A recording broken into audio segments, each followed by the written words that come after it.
এতদিন তো পড়ি নাই, আজকে থেকে আমল শুরু করে দেন ইনশাআল্লাহ। আল্লাহি বিল্লাহি তাল্লাহি আল্লাহর কসম, আপনি 40 দিনের ভিতরে আপনি নমুনা পাবেন।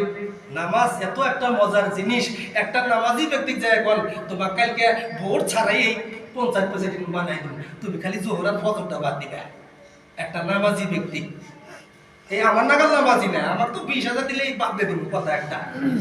আমার যদি কেউ 10-50,000 দেয়, হুজুর এটা একটা সিগনেচার করেন 20 লাখ টাকা পাই যাবেন গা, কিন্তু ধর্ম ত্যাগ করা লাগবে।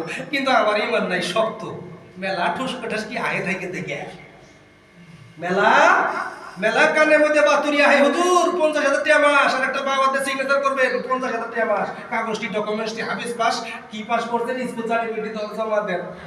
এরকম অফার বহুত তরফ থেকে আসতে পারে, কিন্তু ইমানটা বিক্রি করা যাবে না। মহতরম দোস্ত আজিজ, বিশ্বনবী সাল্লাল্লাহু আলাইহি ওয়াসাল্লাম বলেছেন এমন একটা মুসিবতের জামানা, ওই মুসিবতের জামানায় যদি কোনো একটা উম্মত একটা সুন্নাত জিন্দা করে কবরের মধ্যে আসতে পারে, বিশ্বনবী বলেছেন ওই মানুষটাকে আল্লাহ মাফ করিয়ে দিবে। চিল্লায়ে বলি সুবহানাল্লাহ। ঈমান এমন একটা জিনিস, কচুর পাতার মধ্যে পানি রাখলে যেরকম রাখা রিস্ক হয়ে যায়, ঈমান আনেওয়ালা নসল আমরা আনেওয়ালা জিন্দেগির ভিতরে যত সন্তানগুলো আসবো, যেটা সিচুয়েশন দেখা গেছে ওই কচুর পাতা পানির মতো টলমল করতেছে, কখন জানি কমে কইরে জায়গা কোন যায় না বাবা, কোনো গ্যারান্টি নাই। এই জন্য সদা সর্বদা হর হালতে আস্তাগফিরুল্লাহ রাব্বি মিন কুল্লি যামবি ওয়া আতুবু ইলাইহি, এটা 500 বার 1000 বার নয়, দুরূদ শরীফ 1000 বার পড়েন। ওই যে কইলাম সোনার মধ্যে সোনাটা নানান মশলা দিচ্ছেন, দেওয়ার পরে ডাবল করে সোমবার একটা লাগাই দিলেন, একবারে সুস্বাদ হয়ে যাবো গা। একটা নামাজি তখনই আরাম পায়, একটা নামাজি তখনই মহব্বত পায়, একটা নামাজি তখনই অন্তরের ভিতরে মহব্বত ভালোবাসা ফিলিংস তৈরি হয়, তখনই যখন একটা নামাজি সুবহানা রাব্বিয়াল আলা এই কপালটা কেবলমাত্র আল্লাহর জন্য জমিনের মধ্যে যখন সেজদা লাগাইয়া দেয়, একটা মুমিন একটা নামাজি তখনই অন্তরের ভিতরে মহব্বত পয়দা হয়ে যায়, আল্লাহর সাথে ভালোবাসা তৈরি হয়ে যায়। নজর নামাজের আগে নামাজি খালি ছটফট করবো, হাইরে আজান দেয় না কে, কখন বানি দেয়, কোন জায়গায় বাড়ি যায় আমি নামাজটা পড়তে পারি। একটা নামাজির অন্তরের মধ্যে ধানাই বানাই দেয়, আর আমার আপনার অন্তরের মধ্যে ধানাই বানাই দেয়।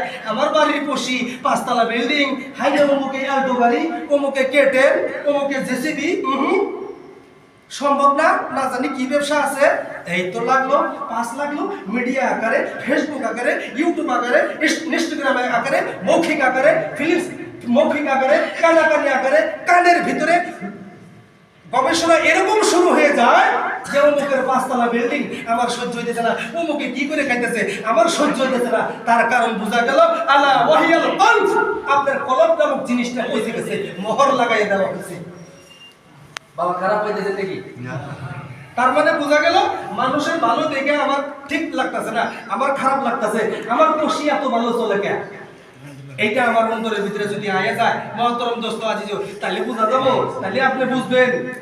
তাহলে আমার অন্তরের ভিতরে মোহর লাগছে, কালা একটা মোহর লাগাই দিছে, আর এমন মোহর লাগাই দিছে কালা করে কয়লার মতো ময়লা কাঁচরা দিয়ে আমার অন্তর লুট হয়ে গেছে গা। এই অন্তর লুট হয়ে গেছে গা, এই অন্তরের কালা ময়লা মোহর ছাড়ানির মতো একটাই মেডিসিন, সেই মেডিসিনটা হইল লা ইলাহা ইল্লাল্লাহ জিকির। আপনি যত জিকির করবেন আপনার কলব সাফ হয়ে যাবো গা, আপনি যত জিকির করবেন কলব সাফ হবো, যত দরুদ শরীফ পড়বেন আপনার ব্রেন মস্তিষ্ক সংসার সম্পত্তি বাল বাচ্চা ইত্যাদি আপনার সফলতা